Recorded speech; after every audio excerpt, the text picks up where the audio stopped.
faz pensar, fé que me faz lutar. Não descansarei enquanto eu viver, de sonhar um mundo mais irmão. E pode ser que seja utopia, mas mesmo assim prosseguirei. Esclarece-me, Senhor. Bom dia aí para todo mundo, sempre uma alegria a gente se encontrar aqui nesse espaço para refletir a palavra de Deus, o Evangelho que o Senhor nos oferece para o alimento do nosso espírito, da nossa alma, do nosso coração e também produzir em nossa vida frutos. Em nome do Pai, do Filho e do Espírito Santo. Amém. Ó Deus, alegrando-nos cada ano com a celebração da Quaresma, possamos participar com fervor dos sacramentos pascais e colher com alegria todos os seus frutos, por nosso Senhor Jesus Cristo, vosso Filho, na unidade do Espírito Santo. Amém. Então hoje, para a nossa meditação, o Evangelho se encontra em Lucas capítulo 18, do versículo 9 ao versículo 14. E Jesus conta uma parábola. Lucas, que é muito didático, já diz qual é a intenção, ou seja, também a motivação, porque Jesus conta esta parábola.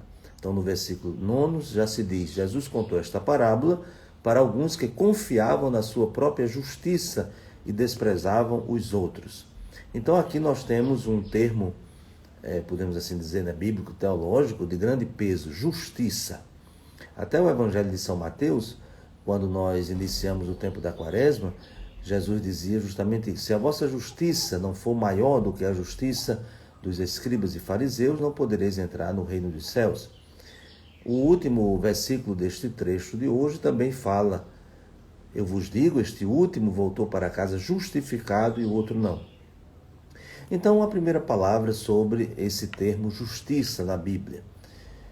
Muitas vezes a justiça ela é entendida como o cumprimento de uma lei com suas punições para o descumprimento da lei. Enquanto que, sobretudo com a revelação cristã, e São Paulo nos deu uma grande ajuda na compreensão do que significa ser justo diante de Deus, né? O homem não é justificado pela prática da lei, mas pela fé em Jesus Cristo. E, portanto, a justiça de Deus é aquilo que Deus faz em nosso favor. E, portanto, a justiça não é o que nós fazemos, mas aquilo que Deus faz em nosso favor. E as obras de Deus são sempre manifestações do seu amor, da sua misericórdia e a realização da sua vontade. Portanto, a justiça de Deus que está operando, né, que está se realizando. Mas o que significa, então, essa justiça de Deus, né, nesse contexto em que Jesus apresenta duas pessoas, né, dois homens que sobem ao templo para rezar? Nós acabamos de dizer, a justiça é o que Deus faz. Então, se o homem não permite que Deus haja, então ele não é objeto da justiça de Deus. E, portanto, comete uma grande injustiça. Então, vejam que o primeiro se coloca de pé e profere umas palavras, né? Aqui o evangelista diz que ele rezava, né? Mas pela sua postura, de fato ele não estava rezando, ele estava fazendo um autoelogio. Então, nós poderíamos dizer que esta oração é idólatra. Em que sentido? Ele estava adorando a si mesmo. Mesmo que ele tenha introduzido com ó Deus, eu te agradeço, mas por que ele agradece? Não porque Deus fez alguma coisa por ele, mas porque ele mesmo fez, né? O que é que ele diz? Ele diz, não sou como os outros homens. Então, ele diz já que é santo. Né? Não sou como os outros, então ele é santo. E o único santo é Deus, então ele está tomando o lugar de Deus. Por isso que é uma oração idólatra. Por causa desse autoelogio, nós diríamos assim, essa autoinsensação. E aí ele diz, ladrões, desonestos, adúlteros e assim por diante, e até aponta para o que estava ali no mesmo ambiente com ele, né? Nem como este cobrador de impostos. Então ele diz o que ele não é, para dizer que ele é o santo. Né?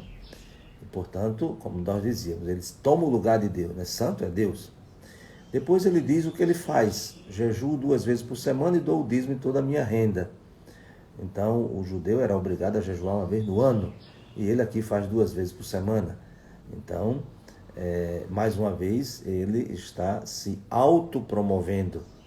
Ele não está nem cumprindo o que a lei previa, mas ele está inventando a sua própria lei para se exaltar. Então, a postura deste homem, né, deste primeiro, que o Evangelho apresenta, é de um idólatra. Isto é, ele adora a um falso Deus, que esse falso Deus é ele mesmo. Né? É o cúmulo do egocentrismo, né, do ser humano, a sua vaidade que o leva a pensar que está no lugar de Deus. E, portanto, é santo, é perfeito, faz tudo, é irrepreensível e não pode nem ser comparado com outra pessoa. Então, esta é a primeira atitude, né, que o Evangelho ressalta de uma falsa oração. E, portanto, não permite que a justiça de Deus aconteça nesse coração.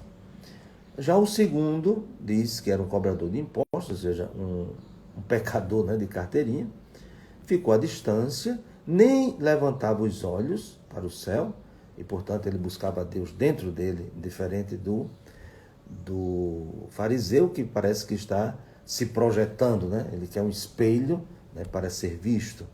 Enquanto que esse cobrador de imposto, ele faz um caminho de interioridade, né? E lá no seu coração fala com Deus. Né? Por isso que ele bate no peito, né? Ou seja, em cima do coração. E o que é que ele diz? Meu Deus, tem piedade de mim, que eu sou pecador. Pronto. Então, ele diz aí, de fato, o que ele é e o que ele está fazendo, pedindo a Deus. Então, pedindo a Deus que se faça nele a justiça de Deus. Né? A gente disse que a justiça é justamente o que Deus faz em nosso favor. E por isso ele reconhece que Deus é misericordioso, ele reconhece que Deus é bondade, que Deus é perdão, que Deus é amor e assim por diante. Então, diríamos, ele reconhece que tudo que pode ser feito tem um sujeito, e esse sujeito é Deus, não é ele. Ele é o objeto da misericórdia de Deus, enquanto que o outro não. Quem era o sujeito de tudo que ele, da lista que ele apresenta? Ele. Né? Eu não faço isso, eu não sou isso, e assim por diante. Né? Então vejam como essa parábola, assim, tão simples, mas que tem, de fato, uma provocação para nós fazermos o exame de consciência. Como é a nossa oração?